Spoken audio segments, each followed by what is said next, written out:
This is the client corner for February 2024.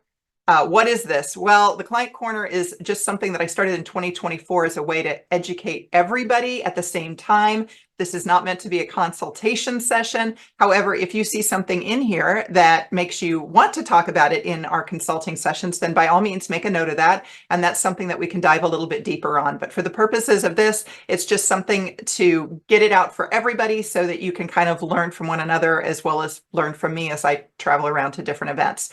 We're going to cover a number of different things here today, and I just think it's best to go through it like this. So the first one is that very often we will have people who will play the game heads or tails at their event. Now, for those of you that are new, that have never heard of this before, the idea is that we are selling chances for the game. Usually it's a fairly modest buy-in, like $25, maybe $50, with the idea that we're trying to do something that's going to get a lot of different people involved. When it comes time to play the game, I flip a coin. I ask the people to put their hands on their heads if they think that coin is going to land on heads, or on tails if they think it's going to land on tails, and we play the game. And if the rule of statistics is correct, you're going to lose about half your people every time you flip the coin. And as you can see here in the photo, that's kind of what it looks like. Usually people will sell one chance to buy in, meaning that you guess wrong and you're out of the game. But a few groups do offer the opportunity to buy multiple buy-ins. So if they guess tails and I flip heads, then they are out of the game. But because they bought an extra buy-in, they can go ahead and stay in the game. I hate it when that's done for a number of reasons, because it can add to the length of the game. It also just means that people can buy the prize, and we've had that happen before. If you've got a $500 prize, some people will just buy, 10 chances, and they'll win the game if they really want the prize, whatever the prize is. It is best in a sit-down environment, and guests are generally playing against the coin. People will say, is there anything other than heads or tails that we could play? And I'm going to say, yeah, there is. It's called rock, paper, scissors. It's the old 1, 2, 3, 1, 2, 3, and if you know the game, you know what I'm talking about. If you don't, watch it on YouTube and you'll understand. Now, how does this differ from heads or tails, or what can you do? The price point is always the same. It's $25, it's $50. It tends to be best in sit-down environments, just like heads or tails. And why do I say that? Because you're asking people to stand up and play the game. So if you're doing this in a cocktail environment where everybody's already standing, it can get difficult to know who's in the game and who's not in the game. Even though you should be selling like Mardi Gras beads or something to help identify people, maybe a bracelet, it's best when it's a sit-down environment. The difference between rock, paper, scissors and heads and tails is that guests are really playing against each other more than the coin or the auctioneer. And I say that because what we will do is I will ask everybody who's bought into rock, paper, scissors to stand up at their table, turn to whomever at their table is also in the game, because they'll know because they have a bracelet or Mardi Gras beads, and go ahead and play the game. And I usually will demonstrate it like 1, 2, 3. Because some people will do 1, 2, 3, 4. You know what I'm saying? And so that can screw it up a little bit. But they just play against each other. And once they've won or lost, the lost person sits down and you turn around and you look to play against someone else. And once, as I'm up on stage looking around, if I see about 4 or 5 couples and we're kind of down to that, I'll say, okay, come on up to the stage or the dance floor. And then we finish off rock, paper, scissors up there at the stage. So that is something that if you're looking for a variety on the game heads or tails, that you can do if you want. All right, that's that. All right, let's go down to the next slide talking about auction law. So I want to talk a little bit about this to tell you, I don't know, just to provide more insight on the way that auctioneers think, or the way at least I think as an auctioneer, and also kind of help you to understand maybe what's going on at other auctions too. Because one thing that I have learned is that as soon as I start working with a client, especially for a couple, 3 years, and they start to go to other auctions, they start to realize like, wow, they really need some work, or they're doing something well. It can go either way. But more you get educated on auctions, the more you understand as you observe what's going on around you. So that's why I'm going to talk about this story. So technically, auctioneers in the commercial auction world, and really the benefit auction world, auctioneers are agents acting on behalf of the seller. You are the seller. Now it gets a little dicey when you start talking about consignment, because who really owns the items? The consignor does. So at that point, there has been discussions at conventions about, well, is the auctioneer working for the consignor? Is the auctioneer working for the nonprofit? Kind of the consignor at that point. But generally speaking, we're the agent for you. So if you tell me that something cannot sell for less than X, I legally am not going to be able to sell it for less than X. Okay. So I can do whatever I need to do to get it up to X, but it's not going to sell unless we hit it at least at that price, because I'm working on it. It's just like working with a realtor. If you say, no, I'm not going to accept any offer less than $200,000. Okay. That's it. It's done, unless there's some negotiation that takes place there. So here's something that happened recently, and I will tell you how my mind thought, and you can think about this. So I had a client, and they said, we're going through what they sold things for. The prior year, they sold a half side of beef for $14,000. I looked at that and I said, 14. I said, okay, every auction has outliers. We have those items that for whatever reason, you get two people in the room, it just goes crazy. You've had them at your events. I've seen them at other events. It just happens. So I assumed it was an outlier. And I asked him, I said, so is this just kind of a one-off thing? What happened there? No, the prior year it sold for $16,000. What's the story on this? She said, well, this guy loves that beef and he'll pay any price for that beef. He'll pay any price for it. That's the first thing that triggered something in my mind. Okay. He'll pay any price for it. The second thing I asked then, and I said, who was the backup bidder against that person? And this is a pretty big committee, and they've got people on the committee who are bidding. Nobody knew who the backup bidder was either year. Nobody knew who was bidding against this guy to get it to $14,000 and $16,000. Okay. The reason I was asking that was because in my mind, a half side of beef generally in an auction is going to sell anywhere from $2,500 to maybe $6,000. That's generally what you can expect for a half side of beef. And if you're in the auction like that, a half side of beef does not cost $14,000. So my initial thought as an auctioneer, and what I asked them, I said, well, can we not just sell two of them? I mean, what difference does it make if you end up paying $3,000 or $4,000 for this half side of beef, but you're selling it for 14 or 16? It doesn't make sense. Of course, just go ahead and sell both sides of beef and pay for the second side of beef, because you're clearing so much money on it. Treat it like a consigned item and just go ahead and sell it. But that's what was going on in my mind. None of them knew who the backup bidder was for this item. Okay, so the auction comes and goes. I sell it for I think it's $6,000, which is maybe $5,500, somewhere in there, more what I would expect. And there was hardly any backup bidders. Now, why am I telling you this story? Well, as I think about this, what I believe was happening is possibly, again, I don't know. This is the first time I've worked with this client. I don't know the history, but I do know that some auctioneers, if they hear this guy just loves this cow, this beef, and he'll pay any whatever price, they do what's called bouncing the bids off the walls, or they'll take the bids from the walls, which is illegal. But some people feel, well, what the heck? We're trying to raise money for a charity. What difference does it make if I just run the money up? And I used to have a guy who worked for me who did this all the time. After I found out about it, I got rid of him, because I'm like, look, we can't be doing this. If I tell the clients and show them all that, look, jewelry really doesn't sell well in an auction, and then you go in and just run the money up because you've got some hot bidder over here who you think, he'll pay $10,000 for it. After the effect, I can't go to the client and tell them jewelry sells bad and you've just sold it for $10,000, but I can't tell them that you ran the bids, which is what it's called, running the bids, bouncing the bids off the walls.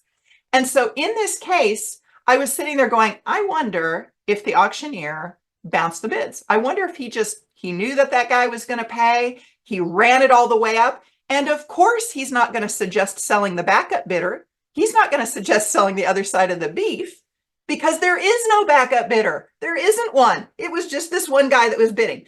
So I share that just as a way, as you're thinking about your event and you're looking around and you're like, oh, what's going on here? That's a way for you to just kind of be more aware of what's going on in the room. I don't know. I wasn't there. Maybe there was a legitimate bidder at that $14,000 mark. Maybe there was a legitimate bidder at $16,000. But two things tell me that there wasn't. Number one, nobody on that committee could even remember if they or anybody else was bidding against this guy. And number two, most auctioneers in that moment are going to say, wait a second, it doesn't cost this much to buy a second side of beef. Let's go ahead and sell it to the backup bidder because we're going to really make some extra money for the client.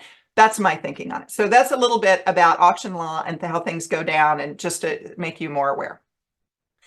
Number 3, INSPIRATO for Good update. So many of you have watched the Mastering Nonprofit Auction Consignment course, which is right there on the screen, that I led last January. And it is still, with the exception of a couple of companies that have changed names and pricing, it is still an up-to-date course that I would encourage you to watch in the Digital Lounge.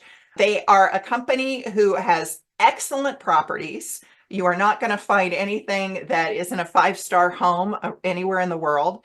They are a bit pricey. To give you an idea, I'm going to be selling one of their properties this Saturday in Spain and it's like an $8,000 base price, right? So they've got to make over $8,000 to make money on this property. But what I want to share, and I've shared with some of you privately if you're thinking about them, I haven't had any issues with the people who go on the trips. They've loved them. They've been phenomenal properties and hotels, but boy, has it been a constant churn of employees, and that concerns me. Now, INSPIRATO entered the market initially talking to nonprofits when they were in, I guess it was 2013, 2014, because they have all these homes around the country. Their regular business is to have someone pay like a what do they call it? Like an admissions fee, or a when you enroll, not an admissions fee, but enrollment, like you enroll in the program and then you have access to all these wonderful properties around the world.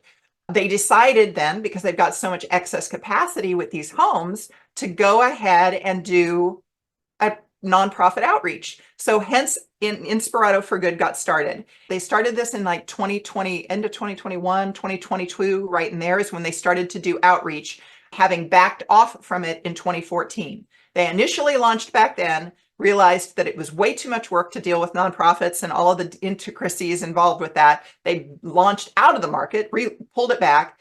They relaunched this INSPIRATO for Good, like I said, more recently in the last couple of years. And the first connection that I had with the group was great. She was supposed to work with different auctioneers to kind of educate them on the program, try to figure out like who's the right market for these kinds of properties, because not every nonprofit's going to be there. You know, $8,000 is not what a lot of my clients can jump into right away. And so she was great, but she left the company, and she left at the like March of 2023. And since then, there has been one person who replaced her, and then a second person who replaced her. Let's see. First, it was Katie. She's already left. Rebecca is leaving in 2 weeks. Someone named Fiona called me at one point. But lo and behold, about 3 days ago, I got an outreach from someone named, let's see, Lauren. So I talked to, I'm like, oh, this will be interesting. Maybe Lauren's the new contact.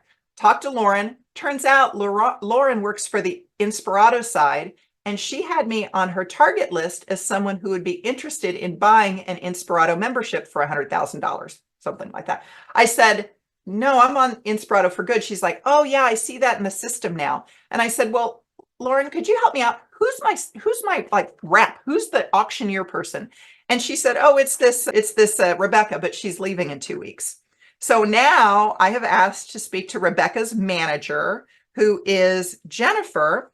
And Jennifer did some outreach and said, yep, let's go ahead and talk. I'd love to meet you. And I said, well, Jennifer, actually, I've already met you. I met you last year, St. Marcus. If you're on the phone, I met them with St. Marcus. She doesn't remember this. So I'm going to talk to Jennifer here and see if there's a new person.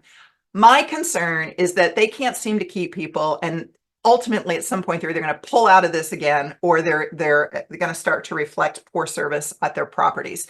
They are great properties, but I just want you to know what's going on behind the scenes. All right. Now, next up, I want to introduce you to Amanda Stokes. I'm going to give her the floor. Amanda is new to Southeast Health Foundation, which is a hospital gala in Dothan, Alabama. I fly into Florida and then I kind of just drive up over the border there to Alabama. They have a wonderful top-notch gala down there, gross over 300,000, just to give you a sense of scale. Lots of different activities. There's absolutely nothing wrong with their organization down there. It's well organized. But Amanda is new, and she did such a great job of getting items this year, and fresh items, that I said, hey, why don't you just talk to people, tell them what you did. Maybe they can gather some ideas from you. So she sent me 7 slides here. Amanda, I'm going to turn this over to you right now. And if you want to unmute yourself, Go ahead and go. Hey, everyone. I'm excited to be on here. And like Sherry said, I am new.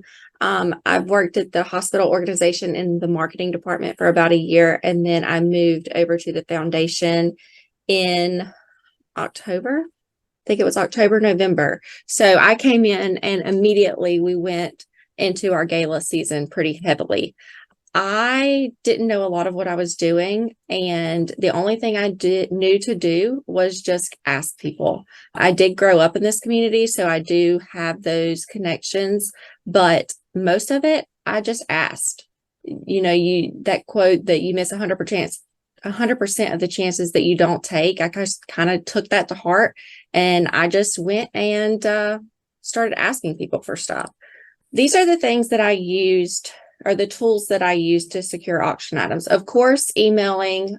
We have an email that we would send out to certain people. Phone calls, of course, to people who give every year. But I wanted to try something this year just because I have a background in reporting. And so I naturally one that goes and does some investigating and some digging before I do something. So I used, and it ended up being my best tool. I used Facebook, and I'm going to kind of show you how I used Facebook and like what kinds of things that I did. So this is just an example. So when you log on to Facebook, I type in like Southeast Health, which is the hospital organization that we have our foundation through. So Southeast Health, and then I just typed in NICU after that. Our project this year was to raise funds to purchase a neonatal isolate. So by doing this, I was looking for people that had been in our NICU, that worked for our NICU, and you don't really know what you're looking for at this point, but I was just looking for some kind of connections. And so you type that in, and then you see anytime Southeast Health NICU was mentioned, it will be right there for you. It doesn't matter if you're friends with them. It doesn't matter if they like the hospital page. None of that matters. If they've mentioned Southeast Health NICU, even if they did not tag Southeast Health, it will be right there all in one area. So for example, this was one of the first posts that came up, and I don't know this woman. I'm not friends with this woman on Facebook, but she went into how much Southeast Health NICU meant to her, blah, blah, blah, blah, blah. So from there, I look at this woman, I pull up her page, and I find out that she works for Pulmonary Associates. That could potentially be that I would reach out to Pulmonary Associates. That could potentially be a donor, probably not for the auction item, but maybe for a sponsorship. And so it's that kind of digging and that kind of connections, and making those connections with different people and what they do, and who's their mother, who's their father, what do they do. So the research really helped me in getting a lot of those sponsorships. We had some beach packages that were donated, and I needed a fishing trip. Dothan is about an hour and a half, more like an hour and a half, hour 45 minutes away from Panama City Beach. So we go to Panama City Beach frequently. It's a day trip for us. So someone had donated a beach house, and I was like, well, this would be really good to get a fishing trip. Well, I don't know any fishing charters or any captains of any fishing charters. So I just looked it up on Facebook, Panama City Beach fishing charters, and then a list came up. I posted it on my personal Facebook. when y'all go to the beach and do fishing trips, who do you use? And people would tag people. And then from there, I would click on those people, find their company, and send them a message. And Sherry, you can keep going. So this was another post that I did that opened some doors for me. I'll go back to the fishing in just a second. But I made this post about the neonatal unit that we were trying to fund, and it got 121 shares. So I went and I looked at every single one of those shares that it got and said, okay, well, who shared it? What do they do? Where do they work? Would their company give a auction item to the auction? So just going through each and every one of those and making any kind of connection I could find that would benefit the auction or even a sponsorship. And so, like, what I would say, it was nothing long or drawn out. That's kind of small. So let me see if I can Be able to, let me just see if I can pull one up. Is that okay? I'm the special events manager for the Southeast Health Foundation in Dothan. I always said in Dothan because some of the places I was reaching out to were anywhere from 30, 45, even an hour away. Of course, some of the places that were at the beach, that's an hour and a half away. So I just made sure to mention in Dothan. We have our annual fundraising gala approaching, and I was working to secure auction items for the night of the event. And then I told a little bit about the event. Approximately 300 guests are expected to attend, including Southeast Health executives, healthcare professionals, business, and philanthropic leaders. And I put that in there so people know, okay, these are the people that are going to see the auction item that I'm asking you to donate. So it's not just anyone it's not just anyone. These are leaders around this area that are going to be doing this auction. I explained what it was for. Each year, this event raises funds to support a cause at Southeast Health Medical Center. This year's goal is to fund a neonatal transport isolate for our neonatal intensive care unit, which is our NICU. The isolate transport sick and premature babies in the Wiregrass to our level 3 NICU at Southeast Health Medical Center. The isolate and its life-saving equipment are the same found in our hospital NICU and is fully staffed with a dedicated care team. Would you be willing to donate any items to the auction this year? That's usually how I do it. However, if I wanted something specific and something I learned this year, so like this was for Village Furniture Galleries, you can see that at the bottom. A lot of the furniture pieces I got for the auction actually didn't do very well. They were paintings or lamps or something that's very specific to someone's home. So knowing this information and going into next year, I will be more specific with people like that and say, would you be willing to donate a gift certificate to the auction this year?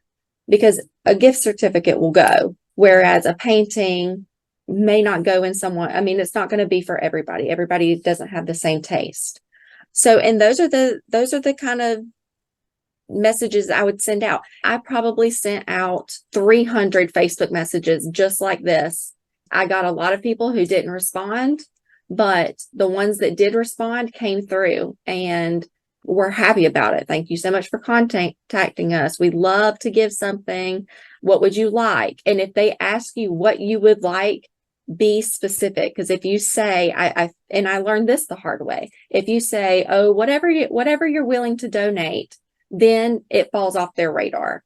And then they are like, okay, well, we'll come up with something. And then you never see it.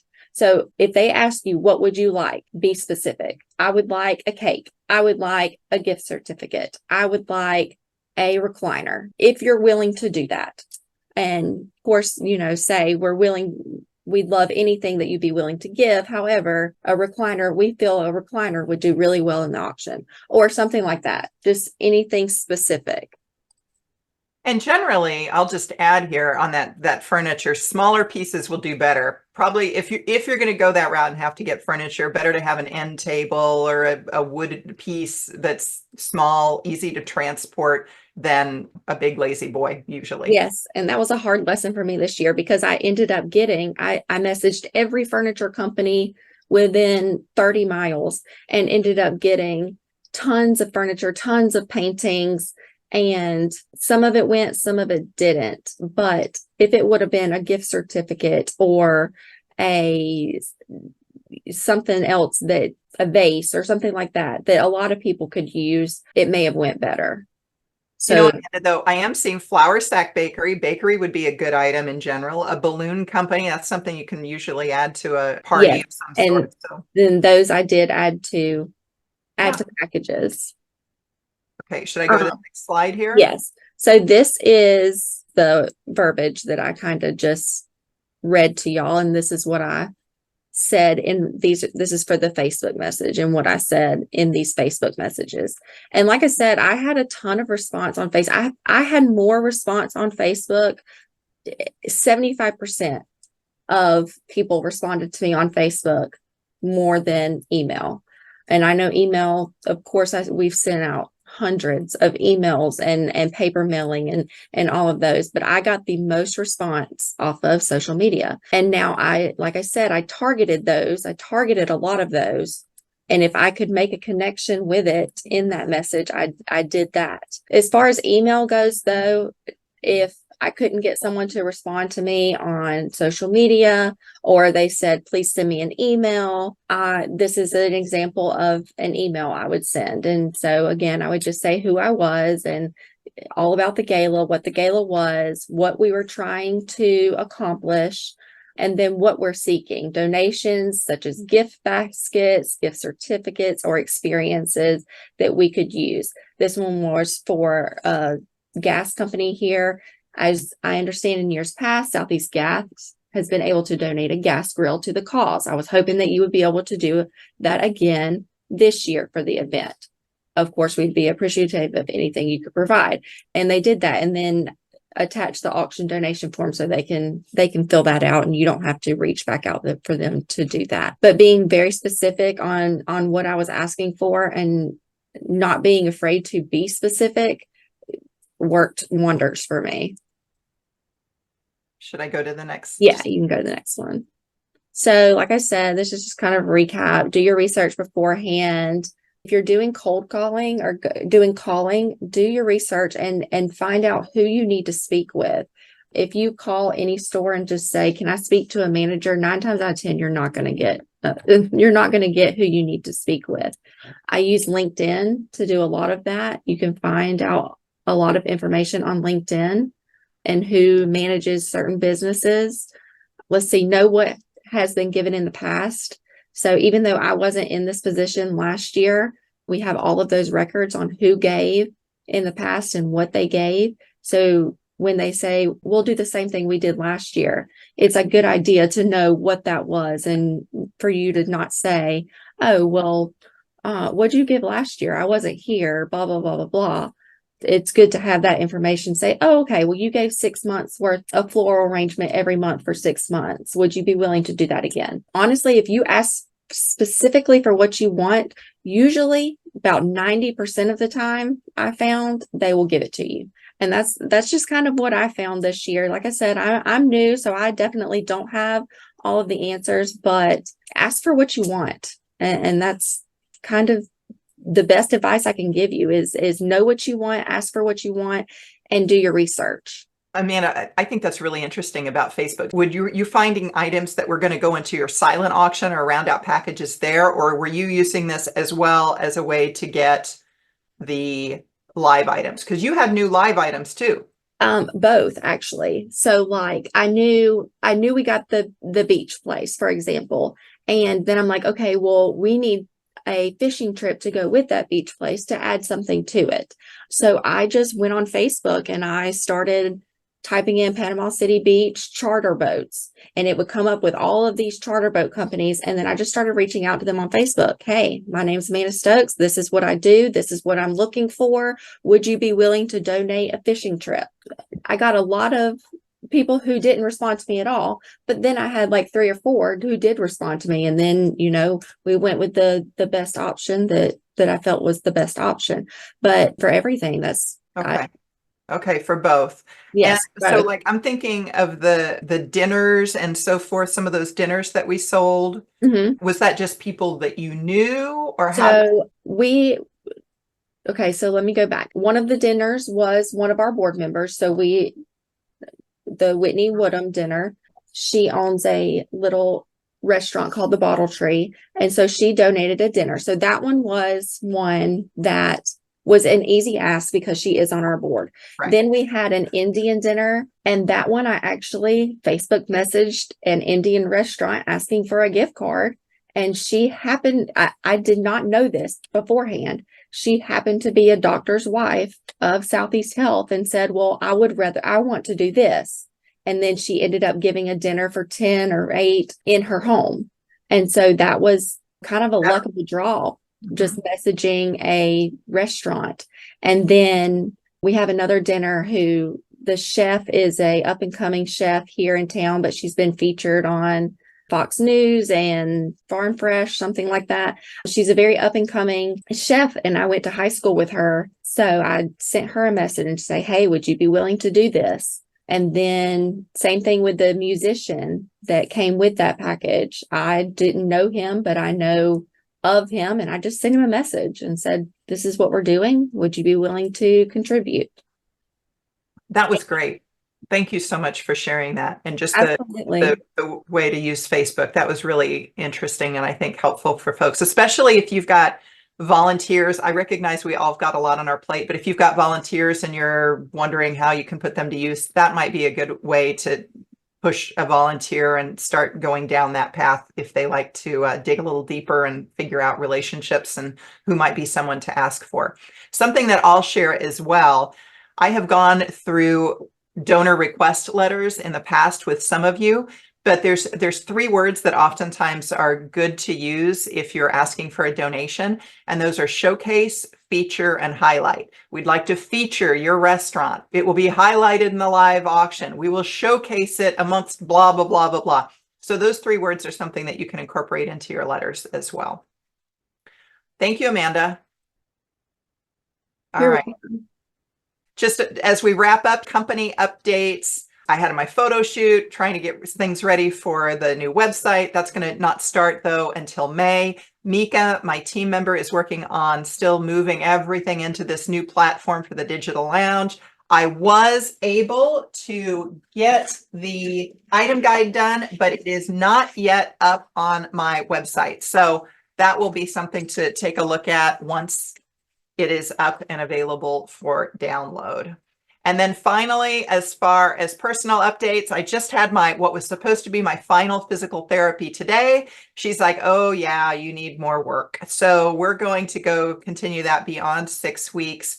The fact of the matter is I've been walking wrong for a long time, and that impacted hips, and it's going to be relearning how to walk properly. So I use my glutes.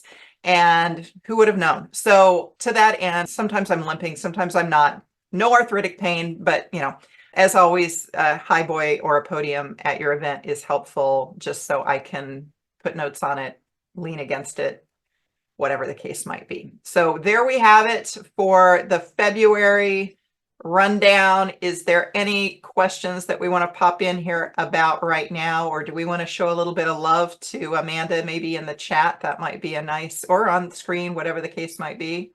All right, thanks all. Appreciate your time. Catch you later. Bye.